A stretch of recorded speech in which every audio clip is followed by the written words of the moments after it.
ప్రధానమంత్రిగా నరేంద్ర మోదీ మూడోసారి బాధ్యతలు చేపట్టారు. 2014లో తొలిసారి ప్రధానమంత్రి అయినప్పటి నుంచి ఇప్పటి వరకు ఆయన రైల్వేకు ఎనలేని ప్రాధాన్యతని కల్పిస్తూ వచ్చారు.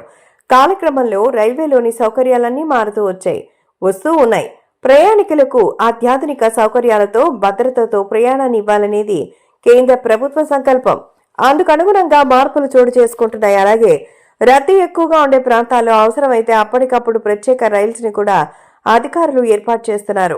ఈ క్రమంలోనే తిరుమలలో రేపు ద్వాదశి ఉత్సవాలు జరుగుతుండటంతో భక్తులు అధిక సంఖ్యలో పాల్గొంటారు. రైళ్లలో రద్దీ నెలకొంది. దీన్ని దృష్టిలో ఉంచుకుని అధికారులు తిరుపతి నుంచి సికింద్రాబాద్ కు ప్రత్యేక రైలుని ప్రకటించారు. తిరుపతి స్టేషన్ నుంచి బయలుదేరే ఈ రైలు తర్వాత రోజు ఉదయం 8:30 సికింద్రాబాద్ స్టేషన్ కి చేరుకుంటుంది. మార్గ మధ్యంలో ఈ రైలు రేణిగుంట, గూడూరు, నెల్లూరు, ఒంగోలు, చీరాల, తెనాలి, గుంటూరు, సత్తెనపల్లి, నడికుడి, మిర్యాలగూడ, నల్గొండ స్టేషన్స్ లో ఆగుతుంది.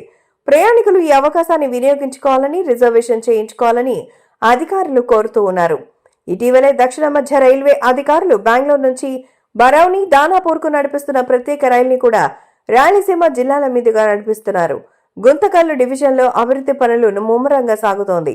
నడికుడి, శ్రీకాళహస్తి రైల్వే లైన్ అందుబాటులోకి, తిరుపతి నుంచి సికింద్రాబాద్ కు ప్రత్యామ్నాయ రైలు అందుబాటులోకి వచ్చినట్టుగా అవుతోంది.